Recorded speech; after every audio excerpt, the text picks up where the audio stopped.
አርዕስተ ዜና የሀገራዊ ምክክር ኮሚሽኑ የአሸማጋዮች ቡድን በማዋቀር ያካሄደው ስብሰባ ከሕግና አሰራር ውጪ ነው ሲል ኢዜማ ተቃውሟል። አንጋፋው ፖለቲከኛ አንዳርጋቸው ጽጌ በናይሮቢ ከተማ በተካሄደ የጽምዶ ስብሰባ ላይ ህወሓት ተስማምቶባቸዋል ያሏቸውን ነጥቦች ሲገልጹ ህወሓት በበኩሉ ሐሰት ነው ብሏል።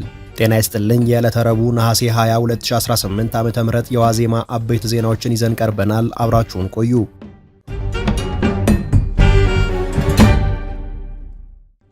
በኢትዮጵያ የአውሮፓ ህብረት ልዑክ የበርካታ ሀገራት ኤምባሲዎች ሁሉም ወገኖች የፕሪቶሪያውን ስምምነት እንዲተገብሩ ጥሪ ያቀረቡ። በኢትዮጵያ የአውሮፓ ህብረት ልዑክ የፈረንሳይ፣ የጀርመን፣ የጣሊያን፣ የስዊድን፣ የአየርላንድ፣ የካናዳና ብሪታንያ ኤምባሲዎችን ጨምሮ የበርካታ ሀገራት ኤምባሲዎች በኢትዮጵያ ሁሉም ወገኖች የፕሪቶሪያውን የግጭት ማቆም ስምምነት ገንቢ በሆነ መንገድና በቅን መንፈስ ለመተግበር ግንኙነት እንዲያደርጉ ጠይቀዋል። በአፍሪካ ቀንድ የአፍሪካ ህብረት ተወካይ ኦሉሴጉን ኦባሳንጆ ከፌዴራል መንግስቱና ከትግራይ ባለስልጣናት ጋር ውይይቶችን ማድረግ መቀጠላቸውን በበጎ ጎኑ እንደሚመለከቱት የአገሪቱ ኤምባሲዎች ገልጸዋል። በሰሜን ኢትዮጵያ ያለው ሁኔታ በቅርበት እየተከታተሉ መሆኑን የጠቀሱት ኤምባሲዎቹ በድጋሚ ጦርነት የሚቀሰቀስ ከሆነ ለአካባቢው ህዝቦች እጅግ አውዳሚ ይሆናል በማለት አስጠንቅቀዋል። በሌላ በኩል በኢትዮጵያ የአሜሪካ አምባሳደር ኤርቪን ማሲንጋና በአፍሪካ ህብረት የአሜሪካ መልእክተኛ ዋልተር ፓርስ በአፍሪካ ቀንድ የአፍሪካ ህብረት ተወካይ ኦሉሴጉን ኦባሳንጆ ሰሞኑን በመቀሌ ያደረጉት ጉብኝት ተስፋ እንደሰጣቸው ገልጸዋል። ከኦባሳንጆ ጋር በጉዳዩ ዙሪያ በመገናኘት መነጋገር እንደሚፈልጉ የጠቀሱት ዲፕሎማቶቹ ኦባሳንጆ በድጋሚ ወደ መቀሌ ይመለሳሉ ብለው እንደሚጠብቁ በጋራ ባወጡት መግለጫ ገልጸዋል። የሁሉም መሪዎች ትኩረት ተፈናቃዮች ክብራቸውና ደህንነታቸው ተጠብቆ ወደ ቀያቸው እንዲመለሱ ማድረግ ሊሆን እንደሚገባም ዲፕሎማቶቹ አስምረውበታል።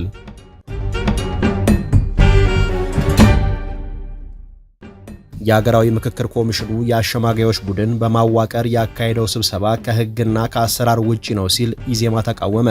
ኮሚሽኑ በልዩነት በቀረቡ ምክረ ሐሳቦች ላይ ውሳኔ እንዲሰጡ ሌሎች አካላትን ማደራጀቱ የማቋቋሚያ አዋጁን ይጣረሳል ብሏል። የኢትዮጵያ ዜጎች ለማህበራዊ ፍትህ ፓርቲ ኢዜማ ረቡዕ ነሐሴ 20 2018 ዓ.ም የምክክሩን ሂደት አስመልክቶ ባወጣው መግለጫ በወቅቱ የፓርቲው ፕሬዝዳንት ኢዮብ መሳፍንት በእኛ እምነት አካሄዱ ትክክል አይደለም፣ ከአሰራርና ከሕግ ውጪ ነው ብለን ስለምናምን ቅሬታ አቅርበናል፣ ለኮሚሽኑም በደብዳቤ በግልጽ ጠይቀናል ሲሉ ተናግረዋል። በምክክሩ ማጠናቀቂያ ከቀረቡት 400 ያህል ምክረ ሐሳቦች መካከል 395 በሚሆኑት ላይ ሙሉ መግባባት የተደረሰ ሲሆን በልዩነት የቀረቡት 5 አጀንዳዎች ብቻ መሆናቸውን ኢዮብ ገልጸዋል። እነዚህ የፌዴሬሽን ምክር ቤትን፣ የአገሪቱን አስተዳደር ስርዓት፣ ሰንደቅ ዓላማና የአዲስ አበባ ጉዳይን የተመለከቱ ጉዳዮች መሆናቸውን አስረድተዋል።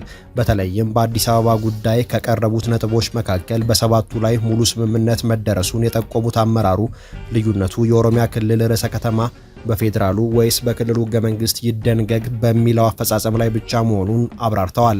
ሆኖም ኮሚሽኑ ጥቂት የልዩነት ሐሳቦችን መነሻ በማድረግ አዋጁ ከሚፈቅደው ውጪ ተጨማሪ ቡድኖችን በማዋቀር የሄደበት መንገድ ሕጋዊነት የሌለው በመሆኑ ፓርቲያቸው እርምት እንዲወሰድበት እየተጠባበቀ መሆኑን ተናግረዋል። አካባቢ ምክረ ሐሳቦች ቀርበዋል ለኮሚሽኑ። ከነሱ ውስጥ 395 የሚሆኑት ላይ በሙሉ መግባባት የተካሄደባቸው ናቸው። 5 ደግሞ በአማራጭ በልዩነት ሐሳቦች የቀረቡ አጀንዳዎች ናቸው። እነዚህ 5ቱ የልዩነት ሐሳቦች ሁለቱ የፌዴሬሽን ምክር ቤትን የሚመለከቱ ናቸው። አንደኛው የሀገሪቱ የአስተዳደር ስርዓት ፕሬዝዳንታዊ ይሁን ወይስ ፓርላመንታዊ የሚል ነው። የመጨረሻው የአዲስ አበባ ጉዳይ ላይ መቀመጫን በተመለከተ የተነሳ እና ሰንደቅ ዓላማ ተመለከተ። እነዚህም አማራጭ ምክረ ሐሳቦች የቀረቡባቸው ናቸው እንጂ መግባባት ያልተደረሰባቸው ናቸው ማለት አይደለም። ሁለት አማራጭ ምክረ ሐሳቦች የቀረቡባቸው ናቸው። ከሱ ውስጥ ኢምፕሊመንት የሚያደርገው የትኛውም ምክረ ሐሳብ ወስዶ ይሰራል የሚል ካልሆነ በቀር በልዩነት እንደተወጣ አድርጎ መውሰድ እነሱንም ተገቢ ነው ብለን አንወስድም። ባልተገባ መልኩ ወይም ደግሞ ከነበረው ክብደት አንጻር በብዙ ተለጥጦ ቀርቧል ብለን የምናስበው የአዲስ አበባ ጉዳይን የተመለከተው ነው። የአዲስ አበባን በተመለከተ ሙሉ በሙሉ ስምምነት የተደረሰባቸው 7-8 ኢሹዎች አሉ። ከሱ ውስጥ አንድ ጉዳይ ብቻ እሱም የኦሮሚያ ክልል ርዕሰ ከተማ መሆን አለባት የሚለው ላይ ኦልሞስት ከሞላ ጎደል ስምምነት ኖሮ ግን እሱ በምን ይተግበር፣ በህገ መንግስት ላይ ይደንገግ ወይስ ደግሞ ኦሮሚያ ክልል በሚያወጣው በራሱ በክልሉ ህገ መንግስት ላይ ይደንገግ ወይስ በፌዴራል ህገ መንግስት ላይ ይቀመጥ የሚለው ሐሳብ ብቻ ነው የልዩነት ሐሳብ ሆኖ የቀረበው። እኛ ቅሬታ ያቀረብንበትና ይሄንን ምክር ሐሳብ ወስዶ ኮሚሽኑ የራሱን አማካሪ ቡድንና የሽማግሌዎች ቡድን የሚል ክልል ጉባኤ ከሚባል ጋር ቅርቃር ፈቺ ከሆነ አካል ጋር አጣምሮ በመውሰድ ምክር እንዲሰጡኝ በሚል የሰበሰበው ጉባኤ አካሄዱ ትክክል አይደለም ብለን ስላመንን ከአሰራር ከህግ ውጪ ነው ብለን ስላመንን እሱ ላይ ቅሬታ አቅርበናል። ለኮሚሽኑም በደብዳቤ በግልጽ ጠይቀናል። መልስ የምንጠብቅበት ይሆናል ማለት ነው።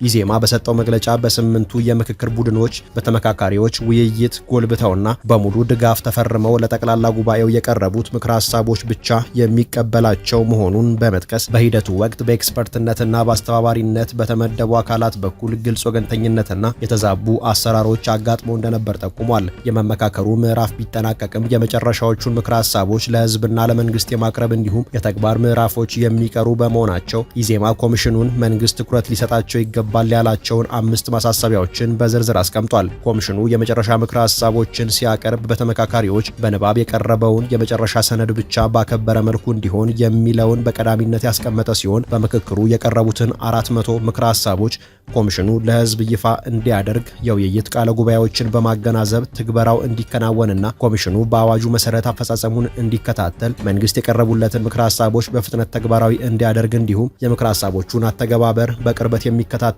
ገለልተኛና ህጋዊ አካል እንዲያቋቁም የሚሉት ይገኙበታል። እናት ፓርቲም ቅዳሜ ነሐሴ 16 ቀን ባወጣው መግለጫ ለሀገራዊ ምክክሩ ጉባኤ ውሳኔ ሙሉ በሙሉ እውቅና እንደማይሰጥ ያስታወቀ ሲሆን ፓርቲው ምክክሩ ተጨባጭና አዎንታዊ ውጤት እንዳያስገኝና በአገሪቱ ቀውስ ላይ ተጨማሪ ቀውስ እንዲፈጠር ያደረጉት የኦሮሚያ ብልጽግናና ገዢው ፓርቲ ናቸው በማለት ከሷል። የአማራ ብሔራዊ ንቅናቄ አብን በበኩሉ ለምክክር ሂደቱ ሙሉ በሙሉ ይሁንታ የሚሰጠው አገራዊ የምክክር ኮሚሽን በምክክር ጉባኤው ማጠቃለያ ላይ ስለተፈጸመው ህገወጥ ጣልቃ ገብነት ባለቀ ሰዓት በተጨመረው አጀንዳ አመጣጥና ዓላማ እንዲሁም አድሏዊ አቋም ባራመዱ አንድ ኮሚሽነር ዙሪያ ግልጽ ማብራሪያ ሲሰጥ መሆኑን መግለጹ ይታወሳል።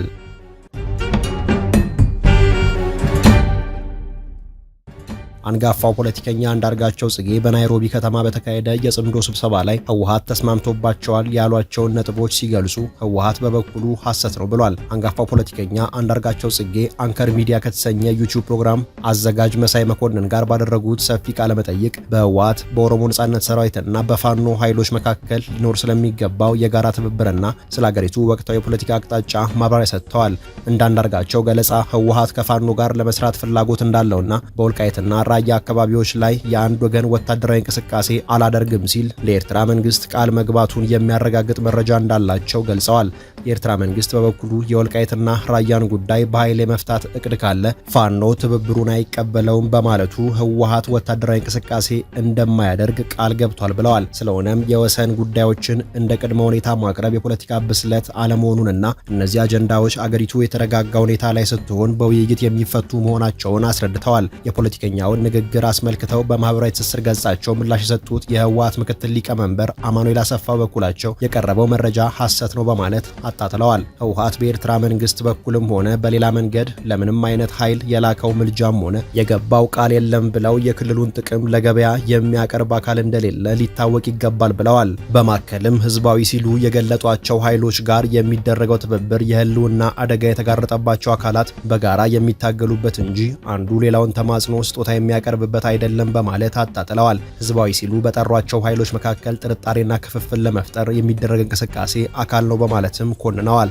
ስልጣን በኃይል የያዘው የትግራይ ክልል አስተዳደር ከቀናት በፊት በኮሚኒኬሽን ቢሮ በኩል በሰጠው መግለጫ ጽምዶ ወይም ጥምረት የተባለው እንቅስቃሴ ተጠናክሮ እንደሚቀጥል በመጥቀስ ስለ ጥረቱ አሁናዊ ቁመና በቅርቡ ለህዝቡ ይፋ እንደሚያደርግ መግለጹ ይታወሳል።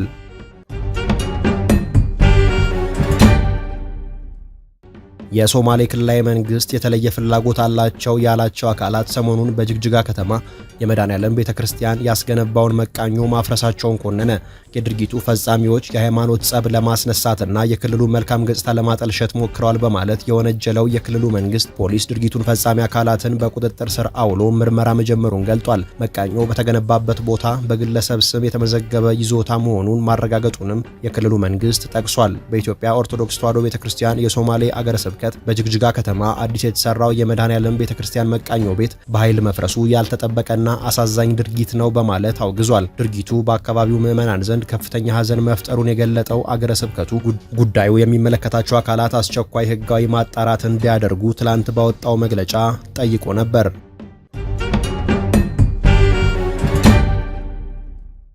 በአዲስ አበባ የአርሶ አደሮች የይዞታ ማረጋገጫ ዝውውር ላይ ተጥሎ የነበረው እገዳ ተነሳ። የአዲስ አበባ ከተማ አስተዳደር የመሬት ልማትና አስተዳደር ቢሮ በአርሶ አደሮች የይዞታ ማረጋገጫን ለሶስተኛ ወገን ማስተላለፍ ጥሎት የነበረውን እገዳ ነሐሴ 18 ቀን 2018 ዓ.ም ለቢሮው የስራ ክፍሎችና ለሚመለከታቸው ተቋማት የተጻፈ ደብዳቤ ያመለክታል። የከተማ አስተዳደሩ ለአርሶ አደሮች የመኖሪያ ቤት፣ የድርጅትና የከተማ ግብርና መሬት ይዞታዎች ማረጋገጫ የምስክር ወረቀት በመስጠት ላይ የነበረ ቢሆንም አርሶ አደሮች መሬቱን እንዳይሸጡና ለኢኮኖሚያዊና ማህበራዊ ቀውስ እንዳይዳረጉ በሚል ላልተወሰነ ጊዜ ማገዱን ጥር 5 ቀን 2018 ዓ.ም በጻፈው ደብዳቤ ማሳወቁን በደብዳቤው ላይ አስታውሷል። ሆኖም እገዳው በርካታ የመልካም አስተዳደር ችግሮችን በማስከተሉና ከተገልጋዮችም ቅሬታዎችን በማስከተሉ የመሬት ልማትና አስተዳደር ቢሮ ኃላፊው መልኪያ አያሌው ፊርማ ባረፈበት ነሐሴ 18 ቀን 2018 ዓ.ም በተጻፈ ደብዳቤ እገዳው እንዲነሳ መደረጉን ለመረዳት ተችሏል። ቢሮው አክሎም የይዞታ ማረጋገጫዎችን የማስተላለፍና የማዛወር ተግባር በከፍተኛ ጥንቃቄ እና በጥብቅ ቁጥጥር እንዲፈጸም አሳስቧል። የደብዳቤው ቅጂ ለፌዴራል ሰነዶች ማረጋገጫና ምዝገባ አገልግሎት፣ ለከተማ አስተዳደሩ ከንቲባ ጽሕፈት ቤት፣ ለአርሶ አደርና ከተማ ግብርና ልማት ኮሚሽን እንዲሁም ለግንባታ ፈቃድና ቁጥጥር ባለስልጣን እንዲደርሳቸው መደረጉም ታውቋል።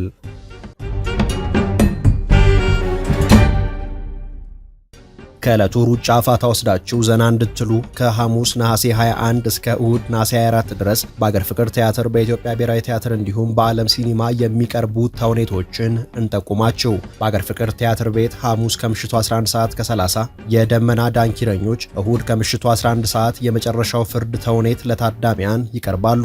በዓለም ሲኒማ ሐሙስ ከምሽቱ 12 ሰዓት ጀምሮ የኮከቡ ሰው፣ አርብ ከምሽቱ 12 ሰዓት አቧራው ጨሰ የተሰኙ ተውኔቶች ለታዳሚያን ይቀርባሉ። በኢትዮጵያ ብሔራዊ ቲያትር አርብ ከምሽቱ 12 ሰዓት ዴጊያ፣ ቅዳሜ ከቀኑ 7 ሰዓት ከ30 12ቱ እንግዶች፣ ቅዳሜ ከምሽቱ 11 ሰዓት ከ30 በር የሌለው ቤት፣ እሁድ ከቀኑ 7 ሰዓት ከ30 ንጉስ አርማ፣ እሁድ ከምሽቱ 11 ሰዓት ከ30 እምዬ ብረቷ የተሰኙ ተውኔቶች ለታዳሚያን ይቀርባሉ።